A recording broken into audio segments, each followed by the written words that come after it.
¿Cómo estás? Nuevamente a través de este espacio, compartiendo con ustedes la palabra del Señor y reflexionando acerca de lo que Dios nos habla en este tiempo, ¿sí? Hoy quiero compartir con ustedes el libro de Apocalipsis, capítulo 2, versículo 1 al 7, ¿no?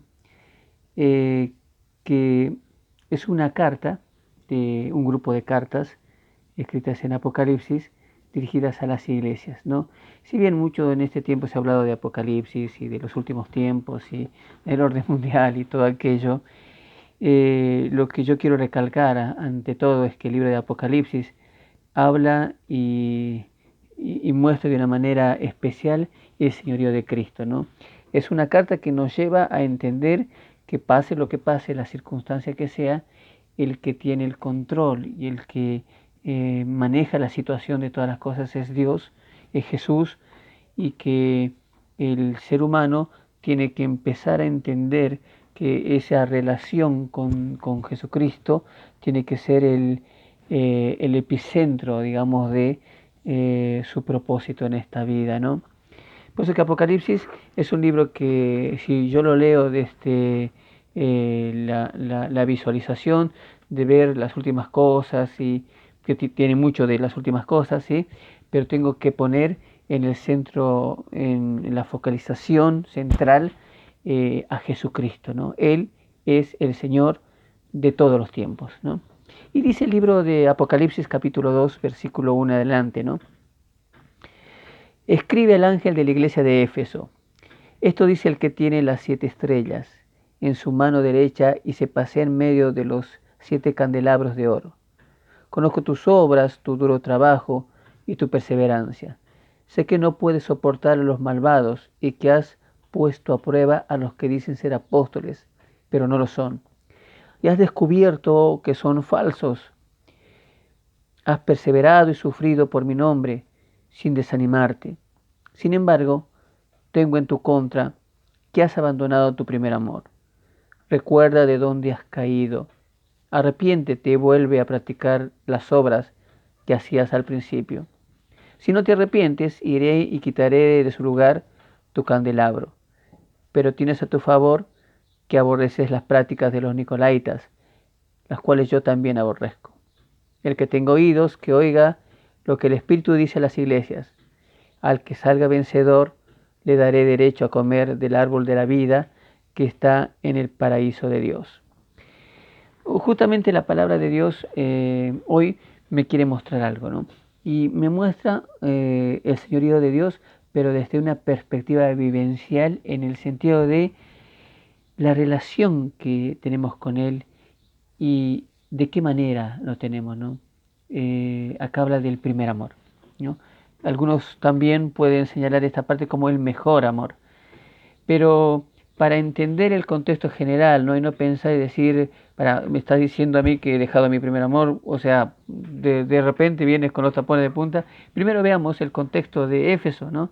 Y entendamos por qué la carta de Éfeso, o por qué Juan escribe la carta de esta carta a la iglesia de Éfeso, y qué es lo que involucra este llamamiento, ¿no? Hablarle a la iglesia de Éfeso, ¿no? ¿Quiénes eran o quién era la iglesia de Éfeso, no? La congregación de Éfeso era una iglesia grande, se podía denominar una iglesia madre, ¿no? Para la provincia asiática, porque habían en Asia muchas iglesias que habían empezado a nacer en el tiempo de los primeros apóstoles, pero Éfeso se caracterizaba y tenía, por ser una iglesia grande, por muchas cosas, ¿no? Primero, vamos a ver. Había sido una congregación privilegiada en todo sentido. Fue la única de las 7 iglesias en que Pablo había ministrado personalmente. El apóstol Pablo ministró personalmente por 3 años en esa iglesia. ¿Sí? Después hubo un gran avivamiento espiritual en el lugar. Si bien hubo alborotos, desde Éfeso se puede decir que se expandió el Evangelio a toda Asia, ¿no? Gozaron de una secuencia de pastores tremendos, ¿sí? Porque lo tuvieron a Pablo, a Timoteo, al apóstol Juan como pastores, ¿no? O sea que cachos de pastores que tuvieron, ¿eh? No podían decir que no tuvieron buenos pastores. Y también había sido un notable centro de literatura cristiana, ¿no? Porque Pablo dirigió sus epístolas desde Éfeso, ¿no? Y ahí escribió la carta de Éfeso también, o sea, escribió a Éfeso una carta muy profunda teológicamente y muy ético-práctica también, ¿no? Y también se puede decir que desde Éfeso se escribieron las epístolas pastorales de Pablo, ¿no? El cuarto evangelio de Juan, del apóstol Juan que está escribiendo en Apocalipsis, y también las cuatro cartas juaninas, ¿no? Que también fueron escritas desde Éfeso, ¿no? Y por último se puede mencionar que en Apocalipsis se la menciona como una de las iglesias. Entonces, para mí esta iglesia puede tener la característica de muchas congregaciones que nosotros conocemos, ¿no? Pueden tener muy buenos pastores, pueden tener muy buena base doctrinal, pueden tener un excelente historial, ¿no?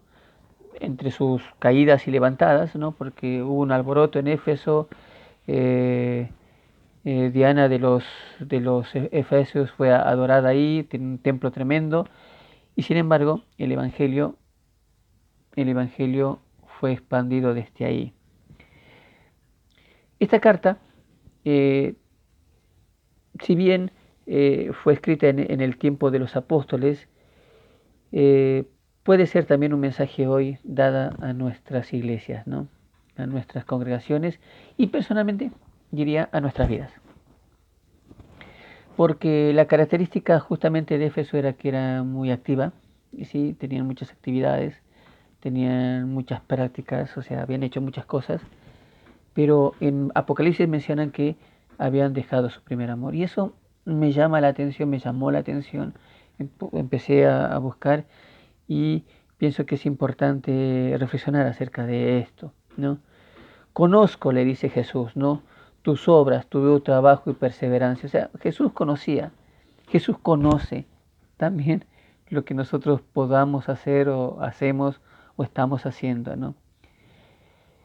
Y también conocía que era resistente a la idolatría, ¿no? Porque en ese tiempo también el mismo emperador se había levantado como Dios, había un templo a una diosa, y sin embargo ellos estando en un lugar preeminente, porque Éfeso también era una ciudad muy cosmopolita, se podría decir, eh, habían resistido a esto, ¿no? También mencionan a los nicolaitas, ¿no? Una práctica religiosa que en vez de afirmar en el camino correcto de la doctrina cristiana, se apartaba de él, ¿no? Con ciertas sutilezas, pero apartando. Pero también habían visto eso, ¿no? O sea, que doctrinalmente la iglesia de Éfeso había aprendido bien y era rigurosa, ¿no? O sea, no se dejaba, alguien podría decir, a nosotros ya no nos pueden tomar el pelo desde ese aspecto, nosotros ya entendemos la palabra, ¿no? Y no podían soportar a los malvados, ¿no? Les digo que es muy actual esto, porque cuando uno conoce la verdadera doctrina y conoce la Biblia, sabe que hay muchos que se han levantado en nombre de Dios y han hecho negocio con la religión, ¿no? Y también en esos tiempos ellos no podían soportar a estos malvados, ¿no? Porque eran gente codiciosa y que quería hacerse millonaria con la religión. Tenía discernimiento teológico, ¿no? Como para desenmascarar a los pseudoapóstoles. Sabía quién tenía la marca de apostólica, quién no, y qué es lo que debía pasar. O sea, sabía, ¿no? Y no se quedaba callada, ¿no? Denunciaba. Has puesto a prueba a los que dicen ser apóstoles, dice, ¿no? Pero no lo son, y has descubierto que son falsos, ¿no? O sea, que la doctrina, el conocimiento, lo tenían. Efesios respondía con una firmeza, pero también llegaba a tal punto de intolerancia, ¿no? Porque decía, un ferviente afán de esta búsqueda los hizo volverse o convertirse en practicantes ortodoxos de la religión, ¿no? Y una capacidad para examinar a los impostores y desenmascararlos, también los hizo caer en una, como se diría, casa de brujas, ¿no? Que veían algo moverse y ya le estaban pegando sin darle tiempo a que se mueva por completo, porque a veces eh, no era, digamos, o no es a veces lo que pensamos. Efeso era la iglesia soñada por cualquier pastor, ¿no? Cualquiera que debía llegar a poder, ¿no? Todos con conocimiento bien pleno, sabiendo discernir espiritualmente a los que son falsos profetas o falsos apóstoles, y también para cualquier miembro de la iglesia, porque diría, hey, yo pertenezco a Éfeso, ja, iglesia madre, los pastores que hemos tenido, todo el trabajo que tenemos, el conocimiento intelectual, el teológico, podemos discernir, ¿no? Muy buenos pastores que fueron formando la trabajadora, era trabajadora porque tenía mucha actividad, activa, estricta y doctrinalmente, pero, los grandes peros de Dios, digo yo, pasaba algo. Y estos grandes peros de Dios nos llevan siempre a una crisis, ¿no? Porque también nosotros podemos situarnos en esa misma situación, ¿no? O sea, valga la redundancia. Podemos estar bien doctrinalmente, saber discernir bien a los que son, no son, denunciar, eh, tener muchas actividades, pero hay algo que siempre tenemos que revisar, ¿no? Y es lo que está pasando por nuestro corazón, ¿no? La cardiología espiritual que tenemos que tener siempre, ¿no? Y dice que eh, esta crisis hace que eh, uno tenga que revisarse y empezar a escuchar lo que Dios nos está queriendo decir, ¿no? ¿Y qué es lo que Dios le quería decir a Éfeso? ¿Qué es lo que Dios nos quiere decir a nosotros en este tiempo? A Éfeso le dijo que había perdido su primer amor. Yo no quiero decirte, tú has perdido tu primer amor, pero quiero sincerarme con vos. Porque primero quiero ponerme en primera persona, ¿no? Y decir, puede ser que yo haya perdido mi primer amor. Leamos Éfeso y veamos cómo estamos. Primer amor, es decir, la esencia de lo que nos motiva a hacer lo que estamos haciendo. Lo que me motiva a mí, por ejemplo, a leer la Biblia, a orar, a hablar del Señor. ¿Qué es lo que me motiva en este tiempo a hacer esas cosas? Las motivaciones que nos dirigen en la vida muchas veces nos pueden guiar a vivir una vida que parece éticamente correcta. Pero si estas, y tiene buenas motivaciones, pero si estas motivaciones no son correctas, si estas motivaciones de hacer lo que yo hago son egoístas, nos llevarían a hacer las cosas sin un amor sincero a Dios. Conozco movimientos sociales e ideológicos que ayudan a personas y la naturaleza, como Greenpeace, pero de alguna manera son para bienestar propio, porque ellos en su ayuda quieren ayudar a los demás, pero a veces se cierran. Conozco movimientos sociales en que ayudan con intereses políticos o de grupo o por ser buenas personas, ¿no? Conozco movimientos filosóficos donde hay declaraciones que lo único que nos queda hacer es ser buenas personas, porque es esta vida y después nos morimos. Y la única marca de ser eh, persona, de ser un ser, ser en sí, es hacer buenas cosas y después me muero, ¿no? Y o sea que hay muchas motivaciones para ayudar, para poder querer ser buenas personas, y tengo que revisar esa motivación, ¿no? Creo que la carta de Apocalipsis a Éfeso era justamente eso, ¿no? Revisar lo que te está motivando a ser lo que eres, ¿no? Revisar cómo está tu condición de lo que eres delante de Dios, ¿no? Y lo que Juan dice directamente que has perdido tu primer amor. Recuerdo que alguna vez comparaban el jugar al fútbol profesionalmente hoy en día con el potrero. Me acuerdo, a los que son más jóvenes les voy a explicar lo que son tanto de mi edad, de 45 por ahí, ya se tienen que dar cuenta de que hay una historia, ¿no?, con esto del potrero.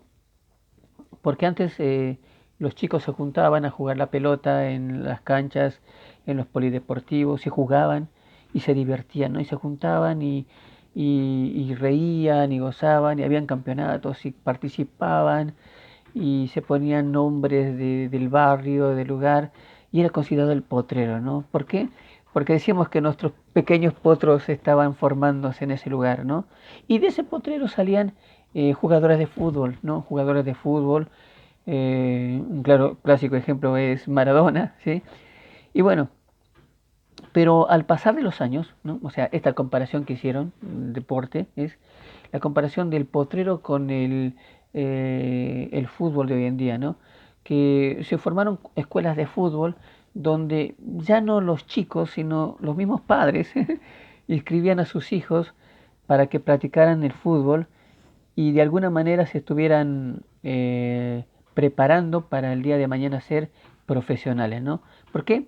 Porque lo veían como un paso más a la fortuna, ¿no? Que decir, si mi hijo llega a ser una estrella de fútbol, nos salvamos todos. Se salva el tío Pepe, la tía Juanita y hasta la abuela. Se salvan todos, ¿por qué?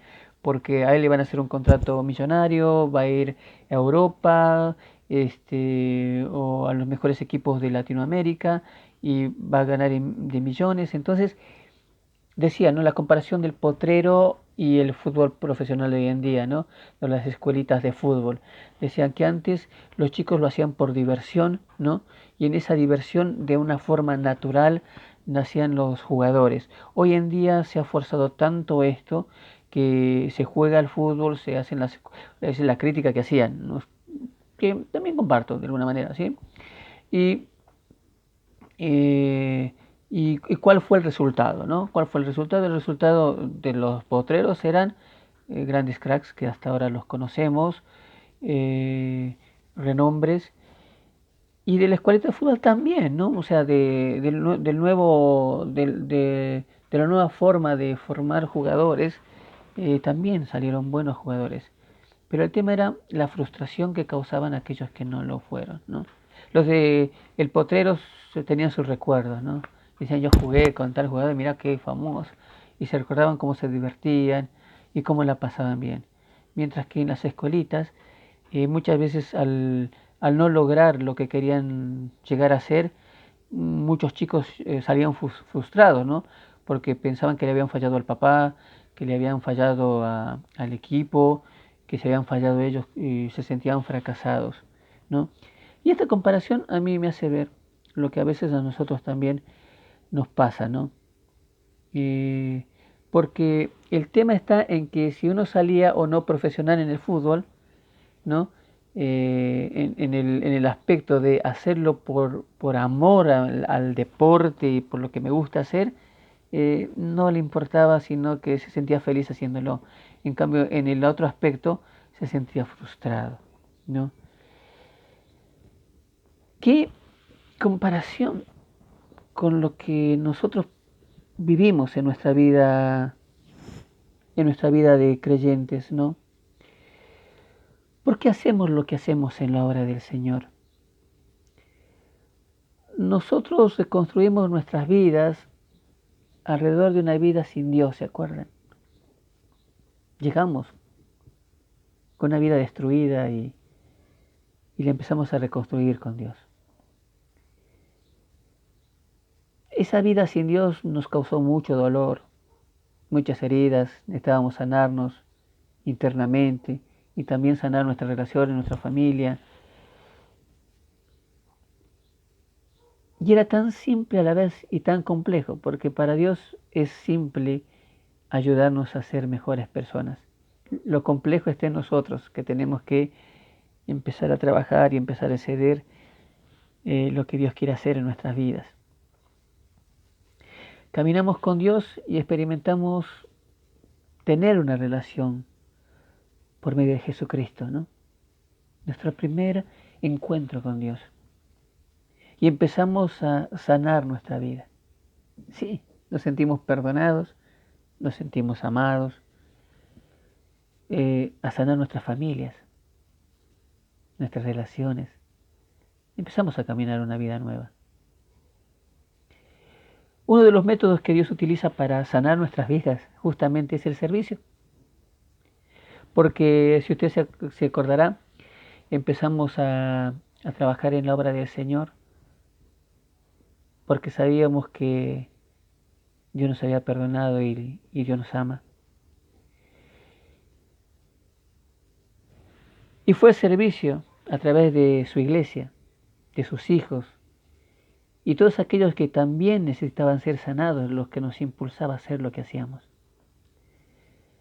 Servíamos porque era nuestra terapia de grupo, ¿sí? Nuestro ser sanados ayudando a otros. Una vez escuché, ¿no? Porque, a ver, yo cuando llegué a la iglesia no sabía ni lo que era ser pastor, ni líder. Sin embargo, justamente llegué con todas esas cosas en mi vida. Y de repente Dios empezó a trabajar. Y de repente Dios empezó a mostrarme en qué lugar quería verme trabajar. Y de repente Dios me llamó a un ministerio y después el Señor me redireccionó en el sentido de cómo iba a completar este ministerio. Y en el proceso empecé a formarme como lo que soy hoy en día, dentro de el reino del Señor, ¿no? Tener un llamado pastoral. Pero una vez escuché una conversación y me llamó la atención, porque se comparaban con los tiempos y decían, ¿no? Me imagino que si yo hubiera seguido el mismo tiempo de congregarme, de hacer las cosas que vos haces hoy en día, y no hubiera perdido tanto tiempo, decía la persona, hoy en día hubiera estado como vos, ¿no? Quizás hubiera sido un pastor más, un predicador más. Y yo veía y me daba cuenta que creo que entendimos mal el principio regulador de todas las cosas, que es Dios. Que uno es porque Dios quiere que seamos.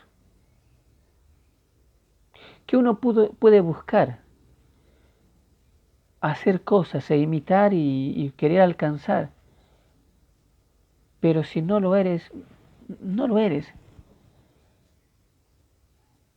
Y eso también me puso a pensar a mí y decir, ¿no? ¿Cuántas veces yo también puedo haber cometido el mismo error? De pensar que por repetir o hacer ciertas cosas o imitar a ciertas personas pueda llegar a ser como ellos. Entonces ahí mi motivación puede cambiar, ¿sí? Y mi motivación para hacer lo que hago ya no es de un amor nacido del perdón, de la gracia y de lo que Dios ha hecho en mi vida, sino la motivación parte por llegar a ser algo que a mí me gustaría hacer, ¿no? Y eso me enfoca en algo egoísta, ¿no? Porque yo me acuerdo que cada vez que teníamos una recaída, porque en el camino del Señor el proceso es eso, ¿no? Levantarse, caerse, volverse a levantar. O necesitábamos de la ayuda de Dios, Él estaba ahí.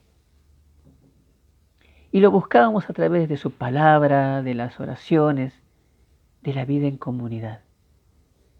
Oraba porque lo estaba buscando a Él. Leía su palabra porque lo estaba buscando a Él. Tenía la relación con la comunidad fraterna de mis hermanos en la iglesia y las actividades. ¿Por qué? Porque a través de esas actividades lo estábamos buscando a Él.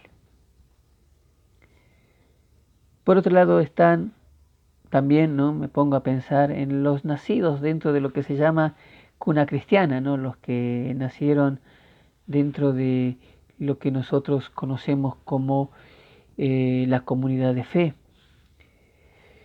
que tuvieron su experiencia de escuelita dominical, de campamentos, de grupo de adolescentes y jóvenes, actividades, campañas, festivales, muchas cosas que a los chicos a veces los motivan y los llevan, ¿no? Y son sus recuerdos, son sus vivencias, sus primeros acercamientos con el Señor. Pero también ellos pueden ser confrontados a esto, que en algún momento ellos puedan perder su primer amor. Tener una vida en comunidad donde la familia participaba y era buena es saber que Dios está obrando en tu vida, ¿no? Que hay un proceso desde que naces hasta que tienes un encuentro real con Jesucristo. Y esta comunidad, esta familia te ayuda. Pero hay un momento en el cual también seguramente te tienes que hacer esta pregunta como me la hago yo, ¿no? ¿Cómo está mi primer amor con el Señor? ¿Qué es lo que me motiva a hacer, a leer la Biblia, a orar, a buscarlo a Él? ¿Qué es lo que me motiva? Mis padres, el ministerio, ser líder de algún grupo.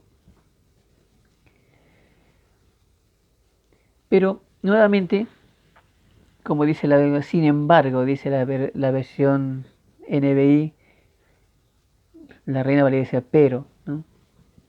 Pero los grandes sin embargo son los grandes peros de Dios. Siempre nos llevan a confrontarnos y a mover nuestras estanterías. Sin darnos cuenta, caer en una especie de rutina puede ser algo que nos parece natural. Y poco a poco nos daría un sinsabor en hacer las cosas que hacemos, ¿no? Porque si es algo sobrenatural como el amor de Dios que me motiva, esa motivación no termina. Pero si es una motivación humana, egoísta, de alguna manera, en algún momento de mi vida me voy a sentir desmotivado, sin sabor, y ya no me llena de gozo tanto lo que antes hacía. ¿Por qué toco este punto? Porque esta pandemia, esta cuarentena, ayudaron a este tipo de situaciones, lo que estaba en un proceso, para determinar de alejarnos de nuestra para terminar de alejarnos directamente de nuestra relación con Dios. Pero volvamos a Éfeso, ¿no? Porque el texto nos muestra esto, que a pesar de la primera impresión que nos habían pedido de haber perdido el primer amor, también se ve que esto trajo una pérdida de amor al prójimo, ¿sí? Porque puede ser que otro problema no era tanto que habían descuidado su vida espiritual, ¿no? Porque yo estoy hablando de mi vida espiritual o de la vida espiritual, pero quizás están algunos, a mí no me digan nada, yo leo la Biblia, tengo encuentros con Dios tremendos, o sea, no es mi problema, es el tuyo, ¿no? Pero otro de los aspectos que nos muestra la carta de Éfeso es la pérdida del amor al prójimo. Porque puede ser que el otro problema no era tanto que habían descuidado su vida espiritual, como decía yo, ¿no? Sino que habían dejado a un lado sus relaciones de afecto y respeto a los demás. Sus relaciones de afecto y de respeto a los demás. Del legítimo mérito de no poder aguantar la maldad, dice porque la carta lo menciona, sé que tú aborreces y no soportas la maldad, y de aborrecer a las obras de los Nicolaitas, ¿no? ¿Se acuerdan lo que menciona? Aborrecían a todos aquellos que estaban pecando, ¿no? Que es otra cosa, ¿no? Aborrecer las obras y empezar a aborrecer a los que estaban pecando, porque tengo que recordarles algo. Seguramente usted lo sabe, ¿no? Todos somos pecadores. Llegaron a odiar a los llamados herejes, como Cristo mismo los aborrece aparentemente, pero Cristo aborrece nuestras prácticas cuando están en contra de su voluntad, porque esto causa pecado y muerte espiritual, pero nos ama. De odiar al pecado, pasaron a odiar a la persona, al pecador. Y este paso de odiar al pecado y después odiar a la persona es un paso tan sutil y fácil. El legalismo y la falta de relación con Dios son dos extremos, ¿no? El legalismo, por un lado, yo sé todo y tú estás mal, y la falta de relación con Dios, no importa cómo estoy, total Dios me ama. Son dos extremos que hacen que dejemos de amar, de respetar, de cuidar y que empecemos a perder esta calidad fraterna que tenemos que tener como hijos de Dios. Dejar de amar al prójimo aún cuando éste esté en errores, cuando se equivoque. Es ya en cierta manera dejar de amar a Dios. Porque claramente en el Padre Nuestro Jesús nos mostraba, Señor, perdona nuestros pecados y nuestras ofensas, como también nosotros perdonamos a los que nos ofenden. ¿Qué nos está mostrando esta cuarentena del verdadero estado de nuestras vidas? Y no digo si estamos bien o mal espiritualmente, o si conocemos la doctrina teológica a profundidad. Es más, Saulo de Tarso conocía la teología de aquel entonces y era un practicante aférrimo a la fe judía, pero uno de sus problemas era que estaban matando gente. Y esto solamente pudo cambiar con un encuentro íntimo, profundo con Jesucristo. Y este encuentro íntimo, este primer amor que tuvo Pablo, hizo que cambiara su manera de pensar y de mirar las cosas. Y empiece a ver el amor que también la gente necesitaba. Imperativamente Dios nos está llamando a ver nuestra condición, imperativamente, de una manera fuerte. Y si es así como lo que pasaba en Efesos, si es que nos está pasando esto a nosotros, si es que me está pasando esto a mí, Dios me está imperativamente diciendo esto. Recuerda de dónde has caído. Arrepiéntete y vuelve a practicar las obras que hacías al principio. Recuerda y arrepiéntete. Si he dejado mi primer amor, en vez de seguir gloriándome en tiempos pasados, en los grandes líderes y pastores que he tenido, en las grandes enseñanzas, academias, institutos, seminarios, conocimientos que he podido adquirir, debo reconocer que he caído y volver a la práctica del amor, que antes era algo que hacía porque me sentía perdonado y amado por Dios. Más que un cambio emocional para volver a mis primeros sentimientos, el Señor me exige y me pide cambiar de conducta y realizar nuevamente las obras de antes. Si no lo hago, no tengo ningún futuro. Porque la misma palabra dice, si no te arrepientes, iré y quitaré de su lugar el candelabro.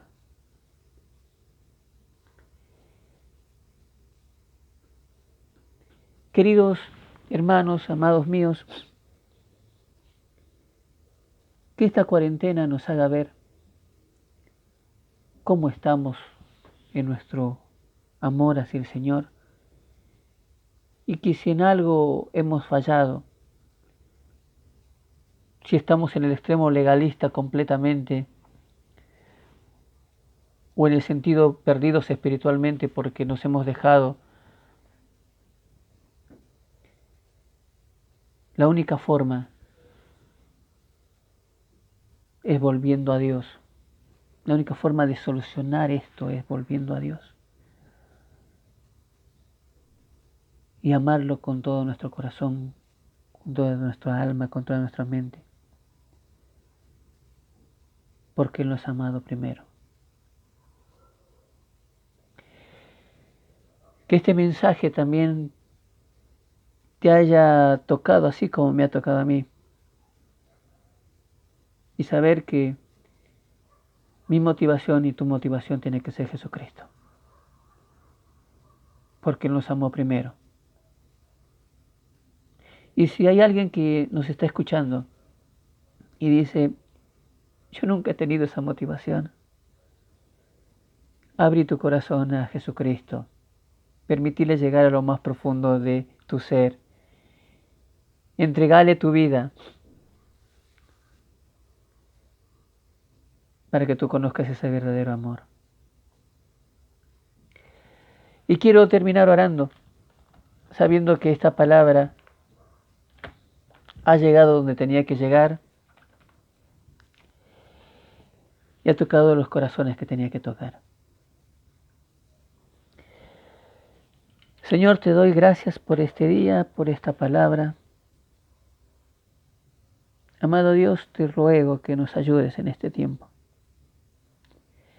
En este tiempo en el cual tú nos estás probando como iglesia. En este tiempo en el cual necesitamos, como nunca antes, Señor, aferrarnos a tu amor.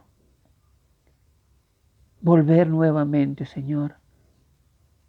Volver a practicar aquellas cosas que nos llenaban y que lo hacíamos por amor a tu nombre.